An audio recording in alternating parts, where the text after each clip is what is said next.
Aku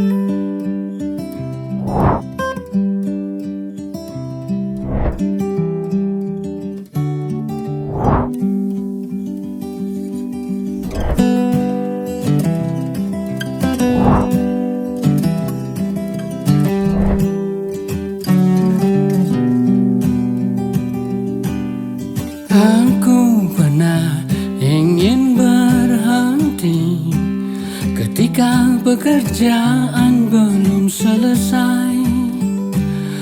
Aku pernah terpuruk dan menangis ketika keberhasilan sebenarnya tinggal beberapa langkah saja.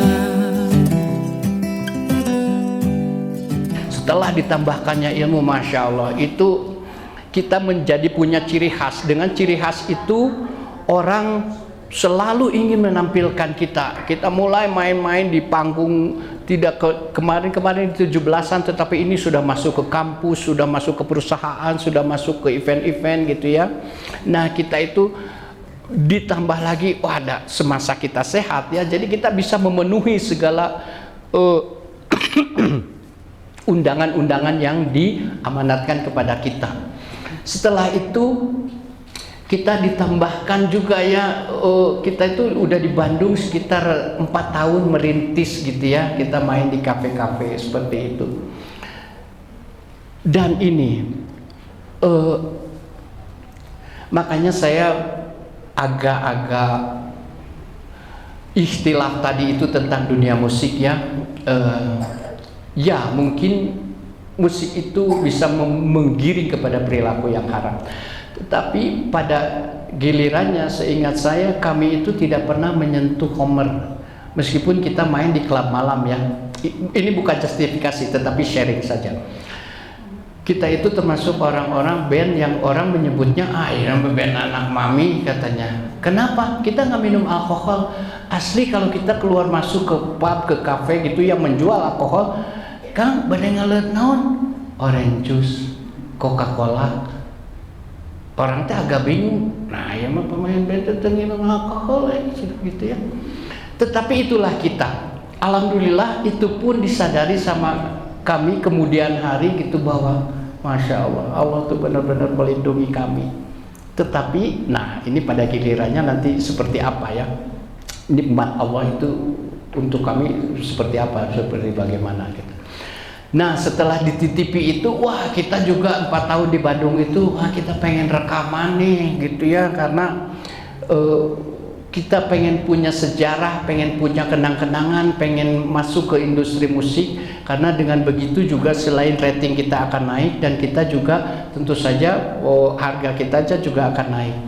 Tapi yang paling penting adalah bukan itu, pokoknya kita ingin mempunyai album rekaman gitu, karena itu menjadikan kita sebagai benar-benar sebagai musisi ya, itu sebagai pengakuan gitu kalau kita bermusik dan kita punya lagu sendiri. Dan Allah membukakan jalannya. Dengan begitu kita dibukakan jalan untuk pergi ke Jakarta, karena waktu itu tuh harus di Jakarta kalau rekaman gitu. Dan kita pergilah ke Jakarta. Masya Allah, di Jakarta itu kita pun dimudahkan sekali. Kita masuk ke tempat atau ke waktu itu bergabung di radio yang memang beken di Jakarta gitu, dan kita itu luar biasa.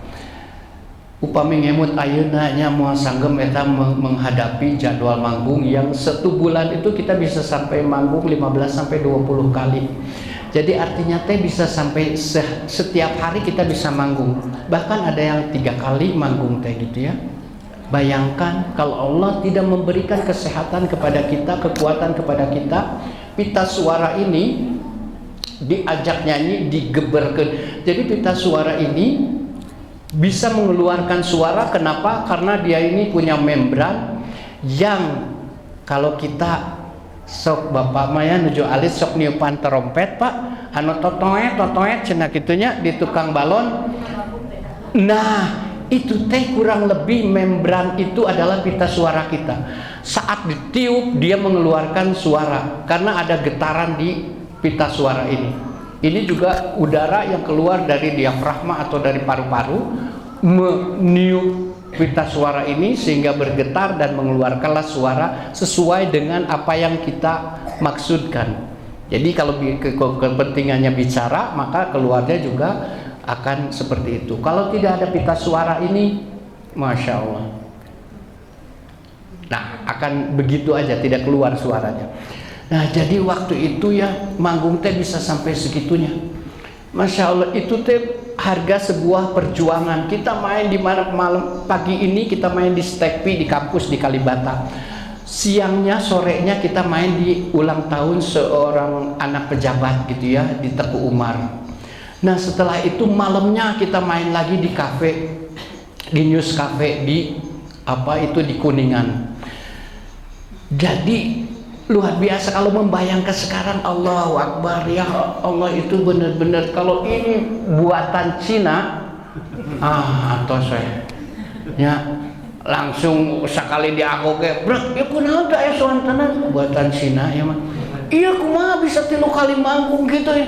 Iya mah buatan Allah atuh dah, luar biasa. Allah Maha tahu dan Allah Maha memberi petunjuk bagaimana caranya menggunakan pita suara ini, menggunakan suara ini yang digunakan paling minimal nyanyi itu tadi itu ya 1 jam 10 sampai kalau di kafe kita bisa sampai 30 lagu. Dan itu Allah berikan petunjuknya, Allah berikan kekuatannya, Allah berikan pekerjaannya gitu ya untuk kami. Dan kami fun-fun aja. Tapi setelah begitu, ternyata ada lagi satu titipan tambahan yang diberikan oleh Allah. Apalagi kita merasakan bahwa setelah itu kita lebih banyak dikenal orang. Titipan yang Allah berikan berikutnya adalah kedudukan. Jadi setelah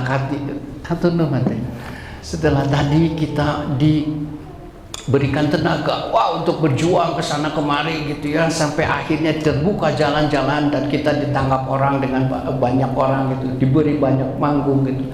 Kita diberikan ilmu dari Allah gitu untuk menghadapi semua itu. Karena kan bosen atau ya kalau nyanyi lagu itu lagi di mana-mana itu lagi gitu.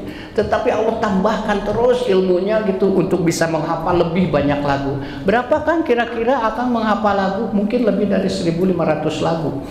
Saya membuat playlist gitu ya di ininya, dan kebanyakan lagu barat. Dan alhamdulillah makanya, nah ini pada gilirannya saya akan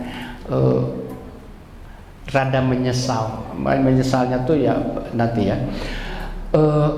Setelah itu ya kedudukan itu, kita banyak dikenal orang dan kita itu punya, dengan kedudukan itu punya privilege itu keistimewaan. Jadi setiap kita kemana-mana gitu ya, ke tempat umum gitu, Kang, misalnya kita mau makan di restoran gitu, karena kita kedudukannya diangkat sama Allah, ini si Anu mau makan gitu. Nggak ada itu, udah nggak ada tempat di restoran itu. Tetapi karena ngelihat kita ngantri gitu dari kejauhan ya, Kang ngapain ngantri kesini. Jadi kita tuh sampai disediain mejanya gitu ya. Itu karena kedudukan, karena kita dikenal sebagai musisi gitu. Allah mengangkat kedudukan kita dan kita mendapatkan keistimewaan itu. Dari situ masih tiasa handap asor, nyumput di Nucaang masih tiasa gitu ya, dengan kedudukan itu. Tetapi setelah itu kita terus bangun di mana-mana dan ada produser yang melihat bahwa ini masih karena resepnya araranom kene gitu ya. Kalian udah punya lagu rekaman belum? Belum. Mau nggak rekaman? Mau dong, itu memang tujuan kita berangkat ke Jakarta ini. Itu setelah perjuangan 4 tahun. Jadi di tahun kelimanya kita mendapatkan tawaran rekaman. Alhamdulillah. Dan punya nggak lagu-lagunya? Punya dong. Memang kita punya beberapa lagu dan diberikan. Dan di situ masih ada keraguan. Kayaknya sebagai artis baru gitu ya, kita belum dipercaya untuk bisa membuat lagu-lagu sendiri. Kita disodorkan ini itu gitu, banyak pencipta lagu, tetapi pada akhirnya mereka memutuskan untuk merekam lagu-lagu kita. Dan alhamdulillah tahun 93 kita rekaman Kau Yang Terindah. Lagu tadi yang pertama saya bawakan itu Kau Yang Terindah. Dan dari situ ngejuit kata barudak mah ya, kita teh diangkat lagi setinggi-tingginya derajat, Masya Allah. Di album pertama kita langsung booming ya, kemana-mana kita ini teh masyarakat itu teh yang punya lagu itu. Oh iya, ngelihat-lihat gitu. Untung dulu belum musim smartphone. Kalau sudah musim smartphone, aduh kayaknya teh ya jika Ariel kayak para lagunya.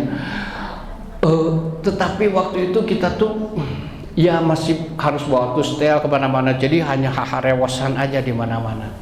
Tetapi setelah begitu kita diangkat lagi. Nah, pas diangkat ini, bahwa kita dititipin lagi sama Allah satu titipan yang tentu saja kita semuanya juga ingin dititipi ini. Apa itu? Harta. Dengan kedudukan kita yang tinggi, dengan tenaga kita, lihat bagaimana titipan itu yang Allah menginginkan. Wah, ieu mah ngorora keneh karena resep ta eta hiji titipan Allah. Waktu muda yang luar biasa. Wah, ieu mah tuh juga lagu-lagunya keren. Itulah ilmu yang diberikan Allah, dititipkan Allah pada kita. Lagu-lagunya tidak sama orang lain, nggak ngebosenin. Ini mah setiap penampilannya dengan ilmu yang dititipkan sama Allah, di ilmu komunikasi, di ilmu entertainment ya, bagaimana menghadapi masa segala rupi gitu, kita semakin disukai. Dan Allah titipan kedudukannya, kita diangkat ke tinggi-tingginya kedudukan, sehingga orang-orang yang tidak menampilkan kita di dalam acaranya, berarti itu mah acara abal-abal, acaranya nggak akan sukses. Karena apa? Karena tidak menampilkan kita yang sedang hits gitu ya, yang kedudukannya sedang tinggi. Dari situ dong Allah memberikan lagi titipan yang keempat, itu adalah harta. Dengan tingginya kedudukan kita, dengan bagusnya penampilan kita, Allah, dan kita bisa meminta sama orang sekarang, oke, kita main, kita manggung, tapi bayarannya segini, dan itu disetujui sama orang. Terus diberikan sama Allah hartanya, terus berlimpah. Mulai dari situ ya, makanya cenah kalau kata orang Sunda mah tong serapku harta cenahnya, karena inilah nasibnya kalau serap sama harta. Dan Rasulullah bersabda, aku tidak khawatir dengan kemiskinan yang akan menimpa kalian, tetapi aku khawatir dengan dunia yang Allah hamparkan di hadapan kalian, dan kalian berlomba-lomba untuk mengejarnya seperti orang-orang terdahulu. Dan orang-orang terdahulu binasa seperti kalian yang akan binasa kalau kalian mengejar-ngejar dunia tersebut. Dan itu teh ya, Masya Allah, karena segala sesuatu yang disampaikan oleh Rasulullah itu berdasarkan wahyu. Jadi itulah yang terjadi saat kita dititipin harta gitu ya, tanpa sadar bahwa kita sedang mengejar-ngejar dunia. Kita tidak mengenal lelah gitu ya, karena masih muda. Allah memberikan tenaga itu untuk kita. Jadi kita tuh ditambahkan terus hartanya. Tapi apa yang terjadi? Kita merasa mudah mendapatkan harta itu gitu ya. Allah itu memberikannya terus saja tanpa henti. Tetapi karena bekal kita, bekal pengetahuan kita, saat kita secara tidak sadar, setiap hari coba yang kita kejar apa? Dunia. Coba aja.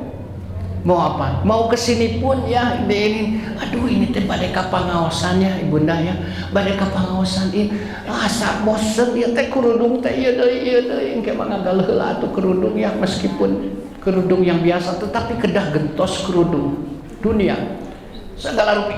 Rek make naon da make sendal atuh isin kudu make selop anu rada alus atuh ieu teh kumaha apa ieu teh selop teh mamalikeun selop kedah selopna ge nu rada sae gitu ya, di ini belum handphone, belum apa, dunia dan terus dunia yang kita urus gitu. Itu disadari atau tidak kita sedang mengejar dunia. Apa yang menjadikannya seperti itu? Adapun yang menjadikannya seperti itu, apakah karena terpaksa, karena terhimpit sehingga kita mengejar-ngejar dunia, atau karena kita lalai dan kita dibekali oleh Allah banyak dunia sehingga kita membuat kita lalai, atau karena ketidaktahuan kita atas semua anugerah Allah bagaimana cara memperlakukannya. Nah, kami termasuk golongan yang ketiga, tidak tahu bagaimana waktu itu memperlakukan karunia Allah yang luar biasa itu. 4 titipan langsung diberikan kepada kami, tenaga masa muda yang indah, ilmu yang bermanfaat untuk profesi kami, kedudukan yang tinggi, nama besar gitu ya, dan harta yang berlimpah. Tetapi apa yang terjadi malah menggiring kami, menggiring saya terutama, menggiring saya kepada kerusakan. Saya waktu itu alhamdulillah, seingat saya masih bisa dipakai menikah. Tetapi waktu itu masih ada ayah dan ibu saya. Seingat saya, sedikit sekali mereka menikmati hasil keringat saya. Dan itu membuat saya sangat menyesal. Karena kalau dibanding tidak akan terbalas kalau dibanding-banding. Tetapi maksudnya pada waktu itu kenapa almarhumah si mama itu sedih dan si kakak saya memanggil ayah saya itu kakak. Si kakak kenapa sedikit sekali ya saya memberikan kepada mereka. Dan itu saya merasa bahwa ini hasil jerih payah saya berhak untuk menikmatinya. Nah, ini saat kita mulai berhak untuk menikmatinya, merasa berhak, mungkin belum serakah lah pada waktu itu, kayaknya belum sampai pada serakah, tetapi sampai pada taraf lalai. Dan bagaimana Allah menggariskan, Allah memfirmankan bagaimana seharusnya kalian memperlakukan titipan aku ini. Allah berfirman dalam sebuah ayatnya yang a'udzubillahi minasyaitonirrajim. Bismillahirrahmanirrahim. Wabtaghi fima ataqallahu darul akhirah wa la tansa nasibaka minad dunya wa ahsin kama ahsanallahu ilaik wa la tabghil fasada fil ard innallaha la yuhibbul mufsidin. 4 yang diberikan sama Allah, yang diwajibkan sama Allah kepada kita dilanggar semua, kepada saya dilanggar semua. Carilah pahala akhirat dengan segala sesuatu yang aku karuniakan kepadamu. Itu pertama. Saya tidak mencari pahala akhirat. Harta, segala macam 4 titipan itu tidak ada satupun yang mengarah kepada kepentingan akhirat. Atos we iji gimbrang we di dunia jika sebagai artis yang sukses gitu ya, sebagai orang yang dipercaya dengan harta dan sebagainya, tetapi tidak terpikir bagaimana itu memanfaatkannya itu semua. Dan yang paling baik kata Allah memanfaatkannya itu segala sesuatu yang aku karuniakan kepadamu, cari untuk pahala akhirat. Dan setelah itu apa ya Allah? Setelah itu adalah berbuat baiklah kepada orang lain. Berbuat baik kepada orang lain. Apakah aku berbuat baik kepada orang lain?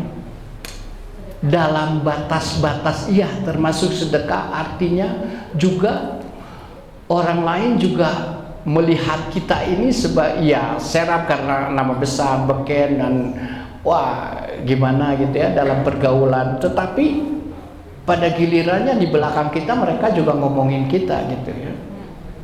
Dan mereka juga mungkin ada siriknya. Gua mah tahu dulunya dia kayak apa, naik turun angkot, ayeuna we make mobil, make Mercy gaya, mulai seperti itu.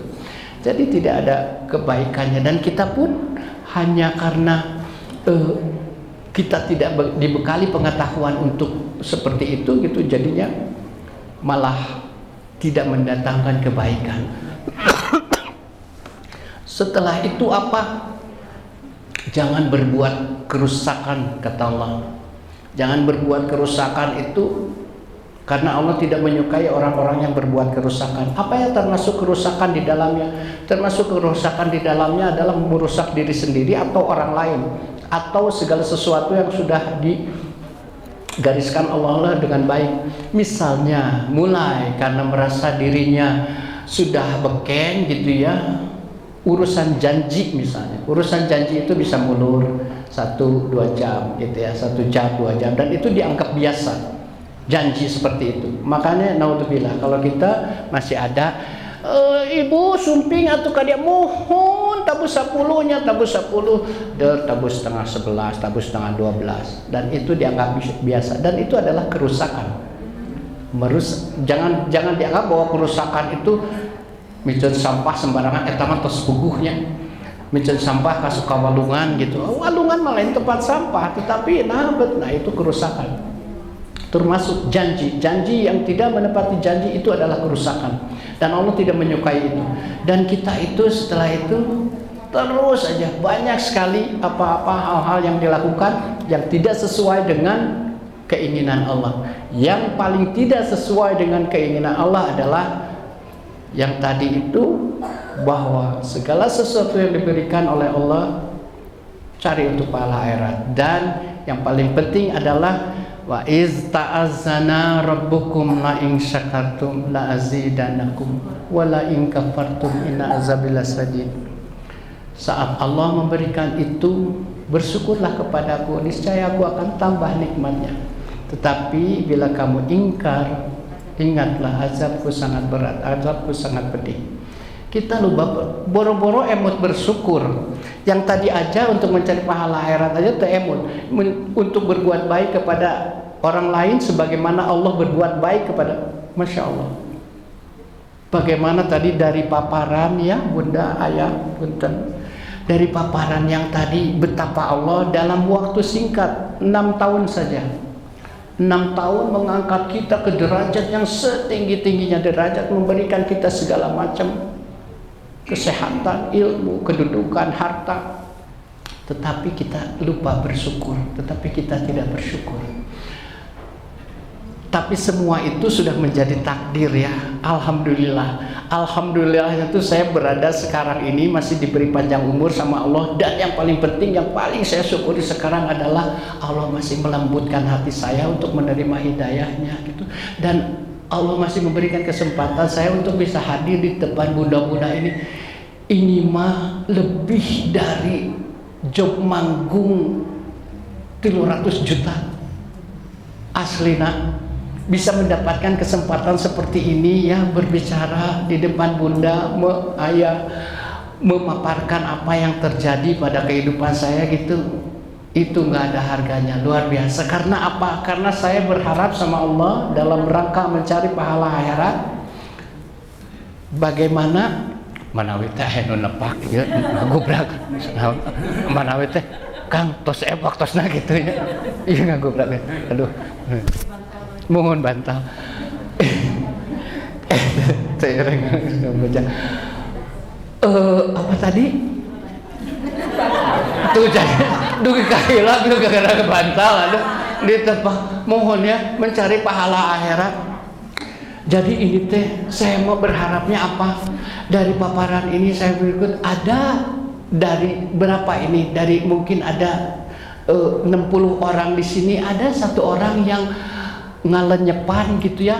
Amin, semuanya ngalenyepan semuanya. Dan tidak ada yang lebih baik dari berbicara atau yang mendengarkan. Yang lebih baik, yang paling baik adalah yang mengamalkan ya. Terus etate ayah nu ngamalkeun gitu. Masya Allah, si Kang Dani teh ya, saya mah aya ngadidik budak geus nyaho aya nama kitu.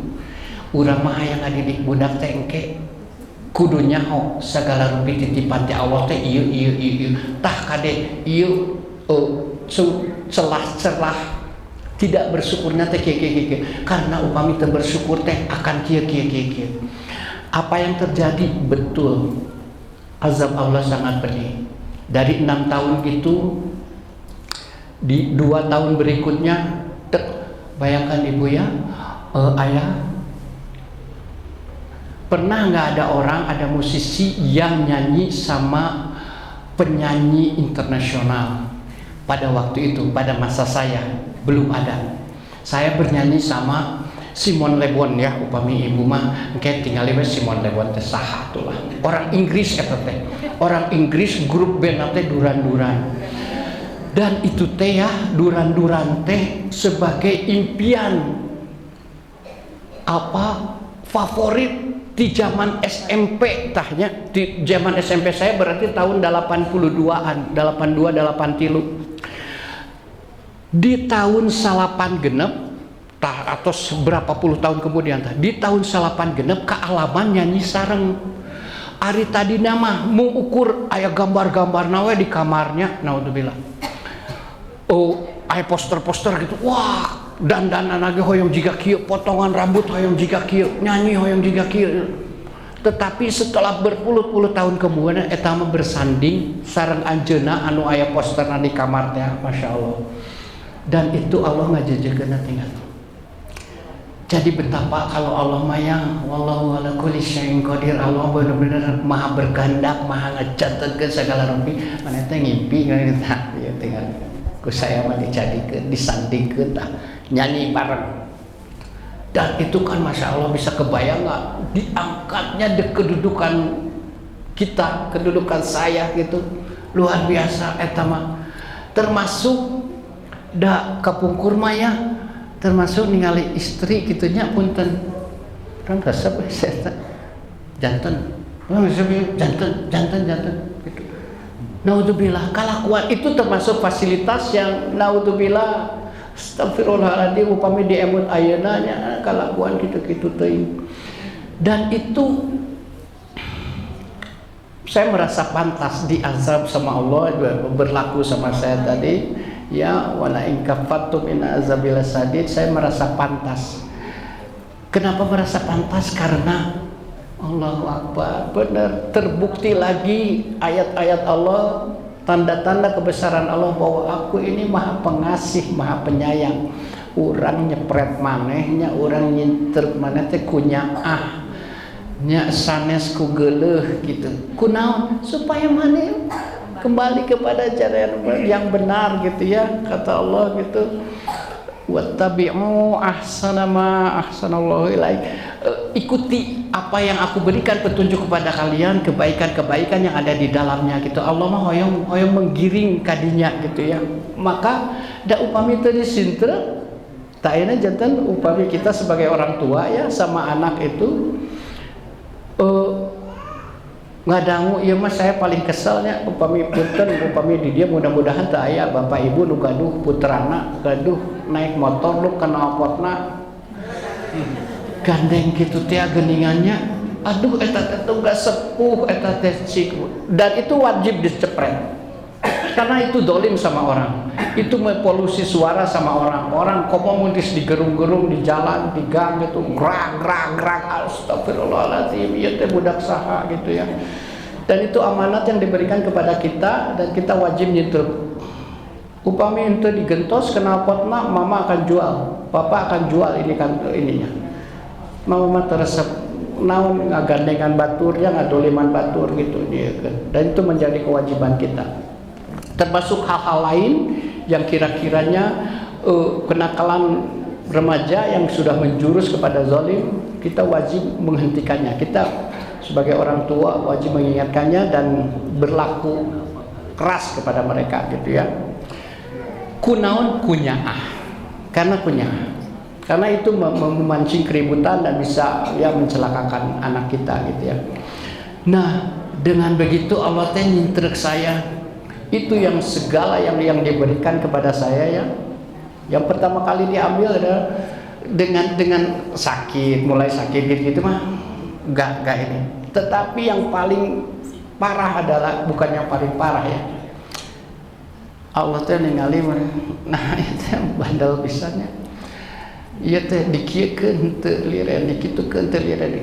Ayeuna mah satu-satunya yang diberikan Allah pada saat kita lahir apa? Kita lahir ke dunia, kita tuh punya apa? Kebebasan.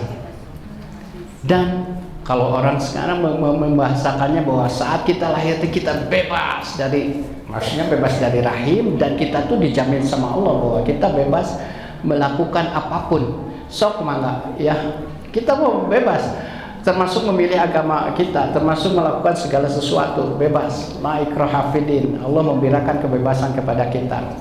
Tinggal bagaimana kita dididiknya, kita diarahkannya.